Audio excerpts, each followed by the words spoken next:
customer service. Okay. So the outcomes of this chapter is discuss the importance of customer service in the context of logistics, identify and discuss customer service elements, describe basic customer service dimensions, customer service strategies, describe key steps in the customer service audit, and explain the importance of customer service management in logistics. All right, so I have created this slide and I've taken out the most important concepts, and we will be discussing that based on the information pulled from the textbook. So what is the purpose of this aim of this Unit 7, Customer Service? This unit aims to reveal how logistics can help a firm to deliver outstanding customer service. Okay, so what is the role of logistics in customer service, and how does it provide a competitive advantage for the company? Okay, so let's define customer service. Without the customer, there is nowhere to distribute the product and nobody to offer the service to. Okay, therefore companies that wish to succeed should always aim to serve the customer better. Customer service is the fuel that drives the logistics supply chain engine. If we don't have a customer to send our products to, then there is no purpose for a company to even exist. Okay, there's no purpose for a logistical team to even be in place. The key focus of logistics is on the place factor. Example, making the product available and getting the product across to the customer at the right place and at the right time. Okay, remember what logistics is? We need to ensure that we get the product to our customers, okay, at the right time and at the right place. All right, and of course, at the right quality. Logistics plays a pivotal role in providing customer value and differentiating the organization from its competitors. Okay, so you can provide your company a competitive advantage through your logistical management strategies. Okay, the way you go about getting that product across to your customer can make you better than your competitor. If you can get it to your customer at a faster time and through better packaging or at a better place, it will ensure that you get a better positioning over your competitor. Customer service as a process for providing competitive advantage and adding benefits to the supply chain in order to maximize the total value to the ultimate customer. Okay. So customer service elements. What do these entail? Customer service elements entail 3 elements: the pre-transaction elements, the transaction itself, and the post-transaction. So what are pre-transaction elements? Okay, so these are the strategies and the policies we have in place as the company and the logistical team. Okay, do we have policies to ensure and strategies to explain what our procedures are, what are our warranty expectations for our customers, what are our technical service expectations that our customers can expect. Okay, it is all the administration and policies and procedures to follow before you get the product out. Okay, then you have the transaction elements. Okay, so this is your order convenience, your product substitution, ability to back order, and your order cycle elements. When we talk about this, we talk about if the product is out of stock, what is our substitute product if you're ordering online? Okay, are there any substitute products available? Can we create what is going to happen if we are out of stock and now we need to do a back order? Can we do the back order? How big can our bulk order be? And how often do we place these orders? Okay, while the post-transaction includes product tracking, installation, warranty and repairs, handling of complaints.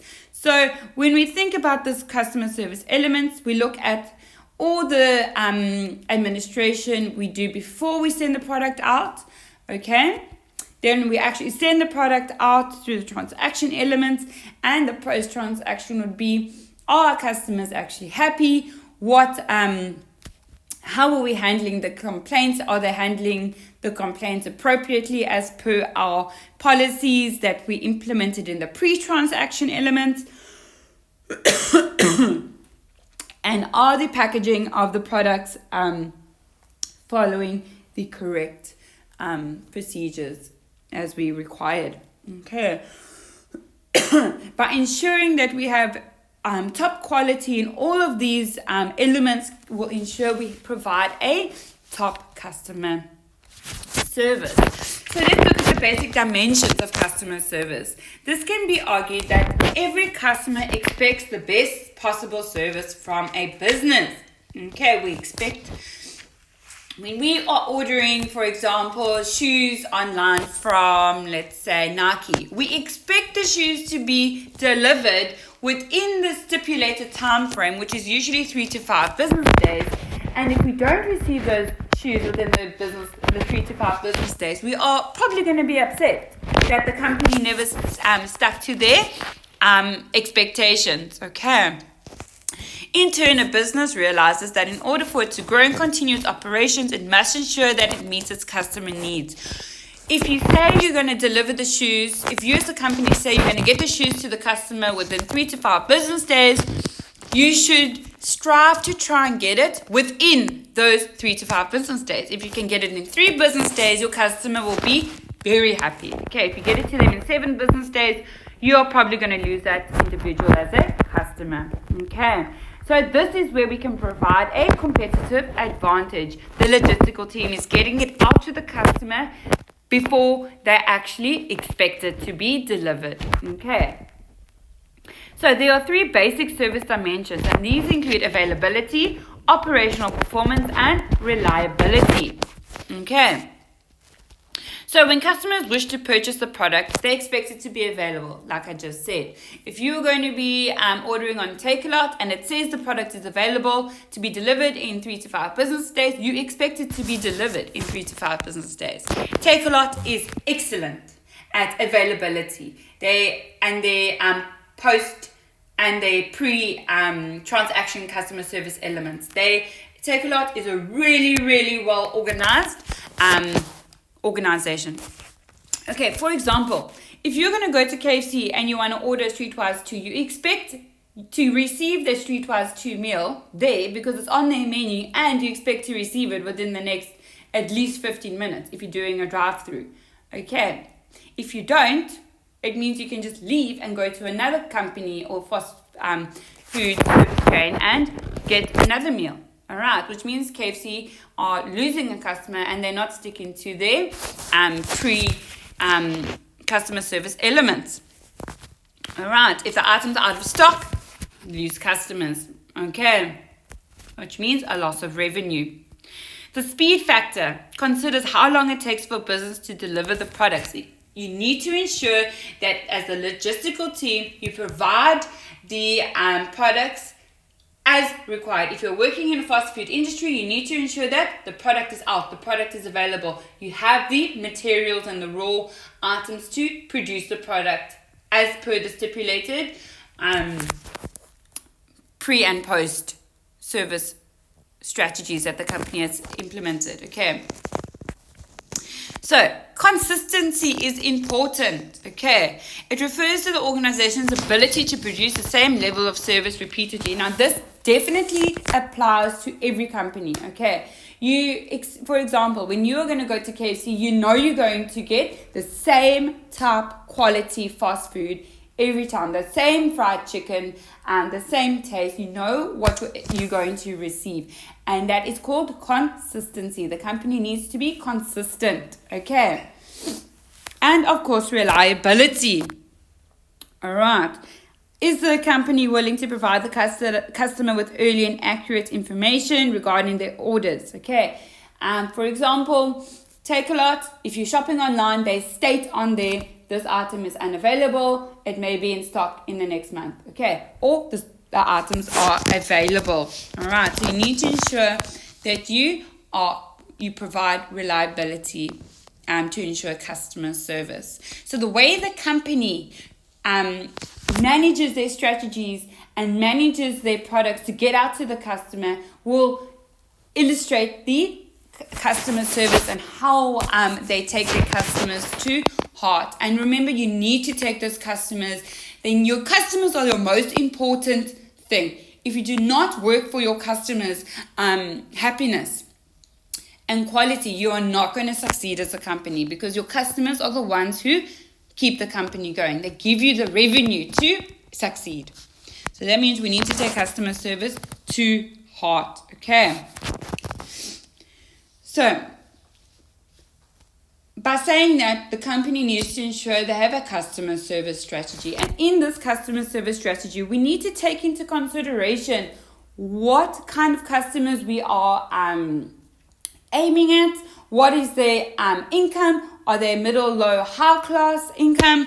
Are they time sensitive? Are they price sensitive? Relationship sensitive? We need to create a customer strategy that exactly states who our customers are and what we are going to do to ensure we get that out through a logistical sense. Okay. So some customers might be relationship sensitive. When we talk about that, that means they want good relationships with their suppliers. Okay. In order to formulate a customer service strategy, it helps the organization to understand its target market, okay, and differentiate the different segments. So that must all be included in your customer strategy. Okay, so there are several methods that organizations can employ in order to establish a customer service strategy. Okay, so these elements you can include in your customer service strategy. These include the customer's reaction to stockouts, trade-offs, the activity-based cost analysis, and the customer service audit. Okay, so we will include these four in our customer service strategy. So when we talk about stockouts, okay, it is a situation depends on a number of factors, which are partly associated with the nature and brand of the product. Okay, so in other words, the consequences of stockout vary from industry to industry and are dependent on the brand and product. Consequently, within the supply chain, losses are suffered differently as a result of unavailability of stock. So, like we said, if you are shopping on Takealot and it states the product is out of stock, there's more likely that you're going to wait for the product to come back in stock, or you're going to look on another online shop to see if the product is available elsewhere, which means the customer will move to a different company. Okay, or if it is a loyal customer that wants to only purchase a specific item from you only, you will then, that customer, wait for you to get the item back in stock. So you need to have a strategy in place to illustrate. Are you going to, if the product is out of stock, are you perhaps going to say, okay, it's going to be back within 30 days, and in those 30 days, we'll get the product to you, and we will also give you free delivery. Okay, how are you going to go about managing the out-of-stock items to ensure your customers are happy and willing to actually wait and give you the money instead of going to another company? Okay, so revenue trade-offs. Okay, so in order for organizations' operations to be profitable, business and activity expenditures must be critically considered. Okay, so in developing a customer service strategy, management must consider the total investment to be made in bringing about improved customer service levels. Okay, so how are we going to improve our customer levels? For example, in the previous slide, I just said we can provide a free delivery if we're out of stock and our customers wait for that item. Okay, so that is our investment in ensuring customer service by providing a free delivery service. Okay, or if you've purchased, for example, 10 pairs of shoes, you can then get the 11th pair for free. How are we going to go about ensuring our customers are happy and satisfied and are going to remain loyal and keep coming back? Okay, the cost of customer service investment must then be compared with the projected returns of revenue. So if we are going to be putting money into our customers and providing free deliveries or a free promotional item after every 10 items purchased, we need to still look at our revenues and say, are these strategies actually bringing in more money, or are we making a loss in our customer service investment?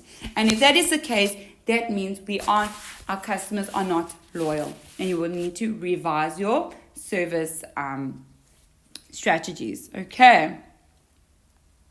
And then the third item was the ABC analysis. Okay, so when we look at this is more of a categorization, okay, of the customers. With this approach, customers are placed in different categories. They are labeled A, B, and C. Okay, and this is based on their level of contribution of revenue to the firm.